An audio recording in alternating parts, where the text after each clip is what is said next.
أنا متفق معك. مقاهي الحشيش والذي أثرها السي عبد الله الدامل، ما كانت عندهم مقهى حدا تحت الدار ديالو وكان كيتشكى. فعلا الحدود ديالنا والصلاحيات ديالنا في منح الرخصة، كنعطيو الرخصة مقهى أو قاعة شاي، مقهى من الدرجة الأولى، مقهى من الدرجة الثانية. الحشيش يقدر يتسكمى في الكوافور، ويقدر يتسكمى في القهوة، ويقدر يتسكمى في الحان، ويقدر يتسكمى في الريستورون، ويقدر يتسكمى في الزنقة. المسؤولية ديال الأمن في مراقبة المقاهي وفي مراقبة الأماكن العمومية.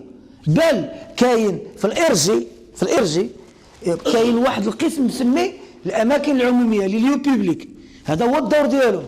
أنا ماشي بوليسي، أنا كنعطي الرخصة فعلا. وملي كنعطي الرخصة أنا ماشي في هولندا. في هولندا كيعطيو الرخصة فيها كافي شوب، كيجيو الناس يكميو فيها الحشيش أو الهيروين ولا شي حاجة. أنا كنعطي الرخصة ديال المقهى. أنا ملي كيجيو عندي الناس كيتشكاو لي كيقول لي المقهى الفلانية يدخن فيها الحشيش، أحيل تلك الشكاية على المسؤولين، يعني على السلطة، يعني على البوليس. يتم تكوين لجان ويتم الزيارة وتفقد المكان. اللجنة فوقاش كتعمل الإخوان؟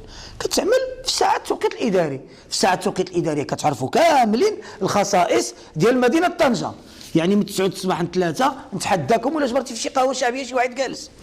يعني كيجيو ما كيجبروا لا حشيش كتسكمى ولا حتى شي حاجة، كيجبروا 4 ولا 5 بيخوت جالسين كيلعبوا الداما، ياك كيجبروا 3 ولا 4 جالسين كيتفرجوا شي فيلم هنداوي والدنيا هانية، ما كاين حتى شي حاجة. المراقبة خصها تكون على حين غرة، يعني بدون سابق انذار. لان السيد كتعمل له، انت الا كتعمل له استدعاء كتقول له غدا غنجي لعندك وكتنتظر تحصل عليه شي حاجه.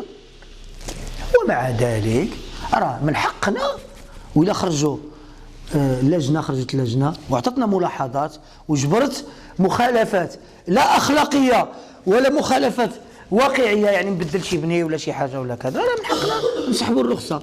اللي كيعطي الرخصه هو اللي من حقه يمنع الرخصه. وانتم كتعرفوا ماشي غير التسواني، اي مقاطعه فيها احياء شعبيه، ان هذه الاحياء الشعبيه كيجلسوا فيها الناس او ما يسمى بالدراري الحومه. وما يمكنناش نقولوا في المغرب حنا الناس ما كيكميوش الحشيش، او الناس ما كيعملوش هذه الحاجه ولا هذه الحاجه ولا هذه الحاجه.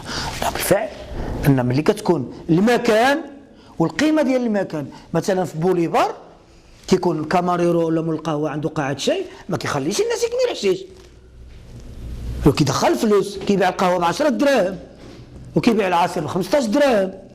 والقهوه شعبيه في السواني ولا في كاسابراتا الدكه ب 4 دراهم ولا ب 5 دراهم. يعني ما غادي يقدرش الكاماريرو ولا مول القهوه يجي على خانه يقول له ما تكيفش الحشيش ولا ما تكيفش الكيف او لا ما تعملش كذا، ما يبقى يجي عنده حتى شي واحد. هذه انا كنقول لكم غير المسائل اللي هي واقعيه خصكم تاخذوها بعين الاعتبار. انا ما عمري غنعطي الرخصه وغنكتب فيها الحشيش، وماشي من حقي، انا ماشي رجل امن وماشي بوليسي باش نمشي نقول لشي واحد اش كتعمل. انا رئيس مقاطعه كنعطي الرخص وكنسهر على تقديم بعض الخدمات المحدده للمواطنين. بالعكس انا اول واحد كان كيتشكى من النظافه، واول واحد خرج على برا كيفرق الوراق ضد مجلس المدينه. بالعكس انا خرجت في الجرائد الوطنيه في المساء وفي الصباح وفي كذا كنغوت على اوطاسا وكنقول لهم ما خصهاش يدي الصفقه، والصفقه معيبه. ومن بعد بالفعل جرفت من وزاره الداخليه. بالعكس انا النظافه كنقول اللهم هذا منكر. انا قلت برامج لا في التلفزه ولا في الاذاعه والمواقف ديالي معروفه، هذه ما هادشي ما عنده علاقه لا بشعبويه ولا باستدرار العطف ديال الناس ولا بالبحث عن الاصوات ولا والو. هادشي هذا اللي كاين. يمكن انا من دابا 9 شهور يمكن ما نترشحش، يمكن نجي نترشح ما نجيبش الاصوات، ويمكن الناس يعرفوني على حقيقتي ويصوتوا عليا.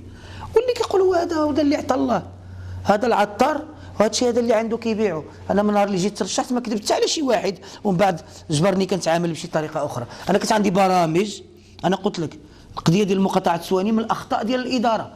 لو كانت الظروف متوفره وكانت المنحه متوفره وكانت الشساعه كاينه وكان الامتداد ديال المقاطعه، كنا يمكننا ننفذوا البرنامج الرياضي ولا الاجتماعي اللي قدمنا للناس في الانتخابات. ولكن استحاله تنفيذ ذلك راجع الى عدم وجود ما يمكن ان تنفذ عليه برامجك. وشكرا.